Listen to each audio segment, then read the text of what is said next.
Shalom, Erev Tov, good evening. This is TV7 Israel News, broadcast to you from Jerusalem. The Islamist Hamas transferred remains of a hostage who was already retrieved from Hamas captivity in late November of 2023. Israeli Prime Minister Benjamin Netanyahu reveals that during 2024, the ISA, or Shin Bet, thwarted over 1,200 Palestinian terror attacks against Israelis. And U.S. President Donald Trump voices his deepest appreciation to Qatar's leader for their central role in getting Hamas to accept his 21-point plan. A coffin containing remains of a deceased hostage was returned to Israel late last night. However, following an identification process by Israel's National Institute for Forensic Medicine, it has been revealed that the remains belong to the late Israeli hostage Ofir Tzarfati, whose severed remains were returned to Israel in a military operation in late November of 2023. In other words, Hamas withheld information about the fact that it had parts of a severed body of a hostage who was already buried in Israel, forcing now the parents of Ofir Tzarfati to unearth the grave of their son and conduct yet another funeral. And with 13 hostages remaining in Hamas captivity, Jerusalem is seemingly losing its patience with the evil manipulations by this Islamist terror organization Hamas, which continues to deliberately drag its feet in returning all of the deceased hostages in violation of U.S. President Donald Trump's 21-point plan. Meanwhile, in the southern Israeli community, or kibbutz of Be'eri, Yossi Sharabi, who was murdered while in Hamas captivity and returned to Israel over the weekend, was laid to rest after almost 750 days in which his body was held by Hamas. Israeli President Yitzhak Herzog, who attended the funeral, voiced his deepest sadness and regret for the loss of Yossi, who is survived by his wife, Nira, and their 3 daughters, Yuval, Ofir, and Oren. כנשיא מדינת ישראל, בשם מדינת ישראל והעם כולו, אני מבקש ממך יוסי, מכם משפחת שרעבי ומקיבוץ בארי כולו, סליחה ומחילה. The brother of Yossi, Eli Sharabi, who was released from Hamas captivity after 491 days, stressed that while it was not the end they were hoping for, the Sharabi family views it as the beginning of justice. אנחנו סוף סוף זוכים לקבור אותך כאן בבית, באדמת בארי. זה לא הסוף שייחלנו לו, אבל זו התחלה של צדק מאוחר, של מקום לנשום, של מקום לבכות. It is important to know that while families of deceased hostages are burying their loved ones in Israel, living hostages who've returned from Hamas captivity have departed from the medical absorption center back to their homes to start their post-captivity lives anew. רוצה לומר תודה רבה לצוות הרפואי, לצוות של יואב, לכל האנשים שתמכו בנו. תודה רבה למשפחות הנופלים. Addressing the press following the release of their sons, the fathers of the last 3 hostages returning home have voiced their joy for the return of their children, while underscoring their hope that Israel would never again erect a ward for returning hostages. צהריים טובים, היום יום חג לנו ולעם ישראל, חטופים, איתן, גיא ואביתר, אחרי 2 בשבי קשה אצל מפלצות החמאס, סוף סוף חוזרים הביתה. מחלקת השבים, ברוך השם, נסגרת היום, ואנחנו בתפילה שלא תקום לעולם מחלקת שבים במדינת ישראל, שאנחנו נהיה ההורים האחרונים שחוטפים להם ילדים והם חיים בגיהנום הזה בתקופה כל כך ארוכה. Turning to Jerusalem's Hadassah Mount Scopus Hospital, where an opening ceremony marked the opening of a brand new rehabilitative center for wounded veterans.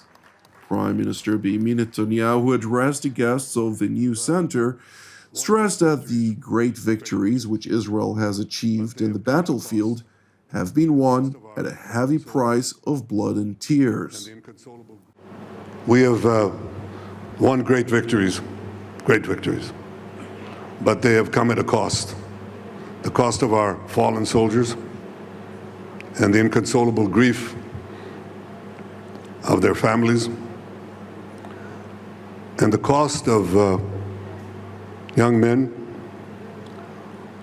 who, on the face of it, do not have a future. But that's not what I saw. What I saw is unbelievably committed medical teams, unbelievable treatment that has now been augmented to the best in the world. The people are the best in the world, but they also need the equipment, and they now have it. But I saw that this is not just a building. What we have here is not just a building. It's a foundation of hope. It's a foundation of resilience, of tomorrow.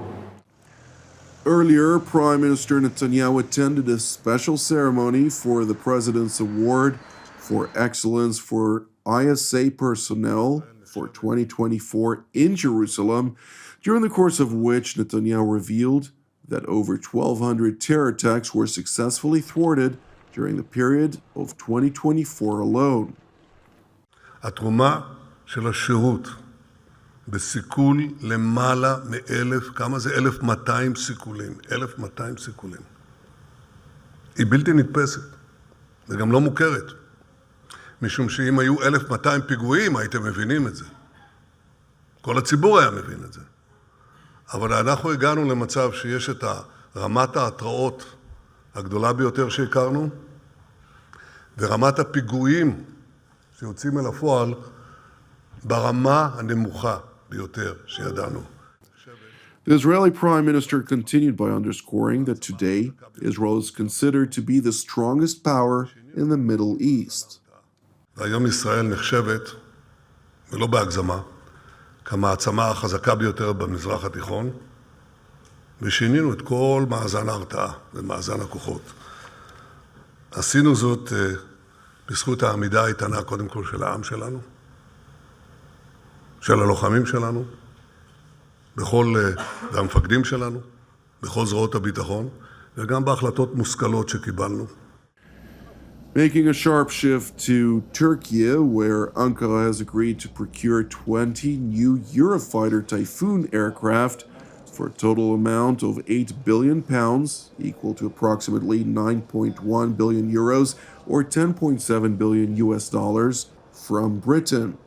And while President Recep Tayyip Erdogan declared alongside visiting British Prime Minister Keir Starmer that London and Ankara are looking to deepen their cooperation, Premier Starmer proclaimed a new strategic relationship between Turkey and the United Kingdom. Eurofighter Typhoon savaş uçaklarının tedarikine dair uygulama düzenlemeleri heyetler arası görüşmelerde imzalandı. Biz de az önce Sayın Starmer'la bu konudaki işbirliği beyanına huzurlarınızda imza attık. Bu mutabakatı iki yakın müttefik olarak aramızdaki stratejik ilişkilerin yeni bir nişanesi olarak görüyorum. Ekonomik ilişkilerimizi daha da güçlendirmek hususunda kararlıyız. Serbest ticaret anlaşmamızın güncellenmesi dahil birçok tedbiri ilgili kurum ve kuruluşlarımız alıyor. Üçüncü ülkelerde ortak yatırımlar yapma imkanları üzerinde de duruyoruz. Enerji ve savunma sanayi alanında yeni ortaklıklar kurmayı hedefliyoruz. And so we're taking a big step forward here today. Together we are announcing a strengthened strategic partnership and launching the first ever UK-Turkey bilateral cooperation framework. It is a landmark moment, reflecting the increasing depth and breadth of our existing cooperation and our ambition to go further. At the heart of this is our agreement today that the UK will provide Turkey with 20 new Eurofighter Typhoon aircraft, with the option to provide more in future. This will bolster security across NATO, deepen our bilateral defence cooperation, and boost economic growth here and in the United Kingdom, securing 20,000 British jobs, building these state-of-the-art fighter jets. That is something to celebrate. It is worth noting that while Britain's relations with Israel under the current Starmer government are considered to be at an all-time low, Turkish officials acknowledged that Ankara's move to revamp their military hardware was directly correlated to fears related to Israel. Thank you for watching TV7 Israel News. I would like to thank you if you're a supporter of TV7 Israel, since your donation is helping us produce our daily news updates from here in Jerusalem.